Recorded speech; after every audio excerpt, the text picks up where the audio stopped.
इज़रा का ग्रंथ अध्याय 6। राजा दारा की आज्ञा के अनुसार बाबुल के खजाने के अभिलेखागार में खोज की गई और मेदिया प्रांत के एक बतना के गढ़ में एक लेख मिला जिसमें यह लिखा हुआ था, स्मरण पत्र।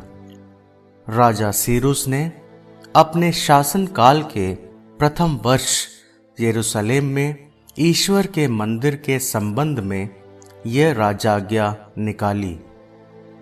वह मंदिर उस स्थान पर फिर बनवाया जाए जहां बलिदान चढ़ाए जाते हैं और जहां उसकी नींव है। उसकी ऊंचाई 60 हाथ हो और चौड़ाई 60 हाथ। गढ़े पत्थरों की 3 परतें हों और फिर नई लकड़ी की एक परत। इनका खर्च राजकीय कोष से दिया जाए। ईश्वर के मंदिर की सोने चांदी की वे वस्तुएं वापस दी जाएं जिन्हें नबूकदनेज़र यरूशलेम के मंदिर से बाबुल ले आया था। वे यरूशलेम के मंदिर में फिर अपने स्थान पर रखी जाएं। वे ईश्वर के मंदिर में ही रखी जाएं।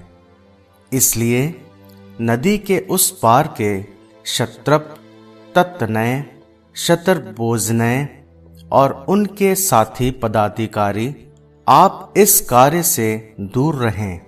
यहूदियों के राज्यपाल और उनके नेताओं को ईश्वर का वो मंदिर बनाने दें। वे उसे उसके मूल स्थान पर फिर बनाएं। ईश्वर के उस मंदिर का निर्माण करने वाले यहूदी नेताओं के साथ आपके व्यवहार के विषय में मेरी राजाज्ञा इस प्रकार है। राजकीय संपत्ति से अर्थात नदी के उस पार के राजस्व से उन लोगों का पूरा पूरा खर्च तत्काल चुकाया जाए।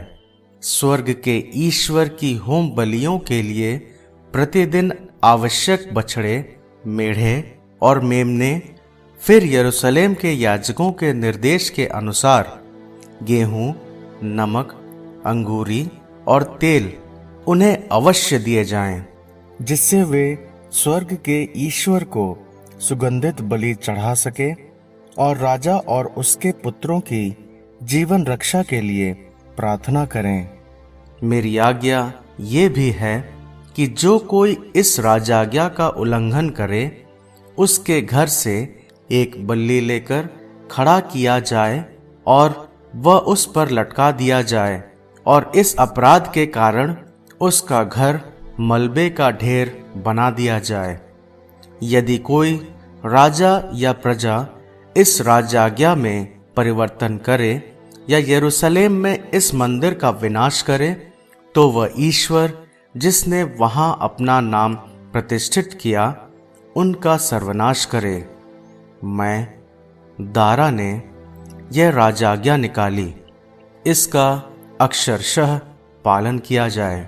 तब नदी के उस पार के शत्रप, तत्तनय, शतरबोजनय और उनके साथी पदाधिकारियों ने राजा की लिखित आज्ञा का पूरा पूरा पालन किया।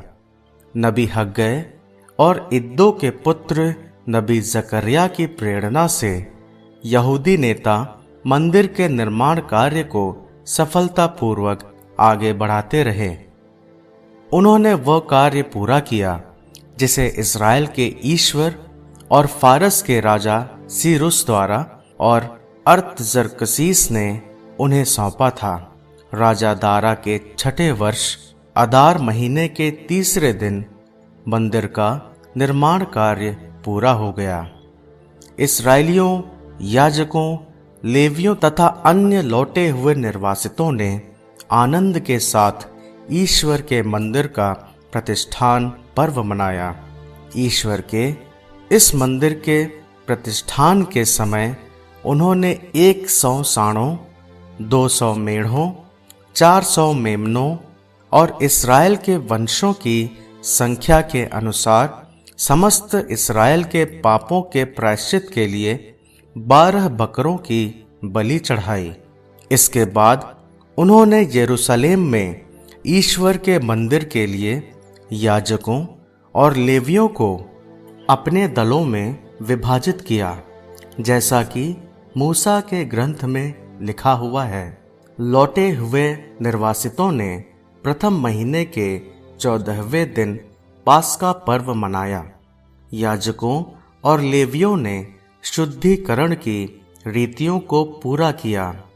वे सब के सब शुद्ध हो गए।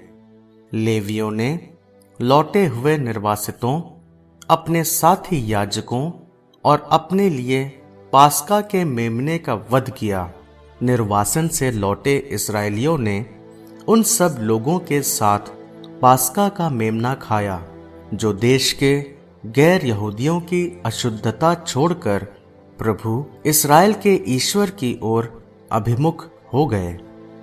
इसके बाद उन्होंने 7 दिन तक उल्लास के साथ बेखमीर रोटियों का पर्व मनाया, क्योंकि प्रभु ने उन्हें आनंदित किया था और उनके विषय में अश्शूर के राजा का हृदय बदल दिया था, जिससे उसने इस्राएल के ईश्वर के मंदिर के काम में उन्हें सहायता दी।